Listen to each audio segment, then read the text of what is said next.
Hey guys, welcome to Fun After 40 with Atia. I want to talk about the health of black men.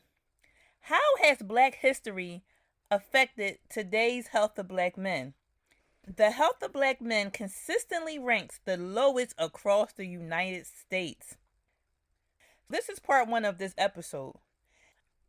How does Jim Crow affect the health of black men today? The term Jim Crow typically refers to repressive laws and customs once used to restrict black rights, but the origin of the name itself actually dates back to before the Civil War. In the early 1830s, the white actor Thomas Dartmouth Daddy Rice was propelled to stardom for performing minstrel routines as the fictional Jim Crow, a character of a clumsy, dim-witted black slave. Rice claimed to have first created the character after witnessing an elderly black man sing the tune Jump Jim Crow in Louisiana, Kentucky.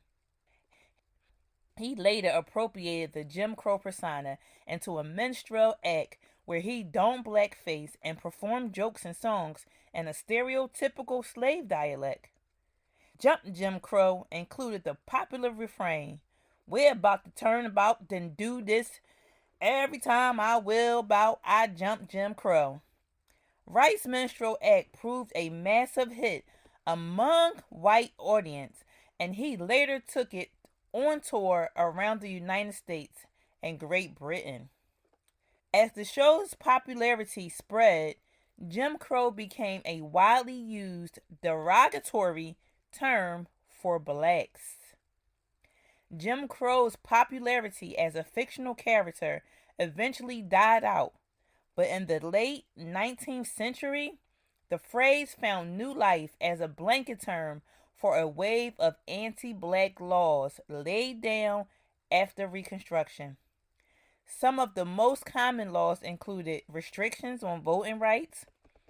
Many southern states required literacy tests or limited to those whose grandfathers had also had the right to vote. Bans on interracial relationships and clauses that allowed businesses to separate their black and white clientele. The segregation philosophy of separate but equal was later upheld in the famous 1896 Supreme Court decision, Plessy versus Ferguson, in which the court ruled that the state of Louisiana had the right to require different railroad cars for blacks and whites. The Plessy decision would eventually lead to a widespread adoption of segregated restaurants, public bathrooms, water fountains, and other facilities. Separate but equal was eventually overturned in 1954 Supreme Court case Brown versus Board of Education, but Jim Crow's legacy will continue to endure in some southern states until 1970s.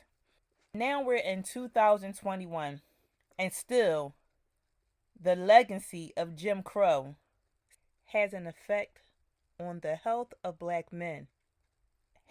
That information was taken from the History Channel, written by Evan Andrews. The generational curse must be broken. Stay tuned for part two. Set aside your fears for more years. Thank you for listening to Fun After 40.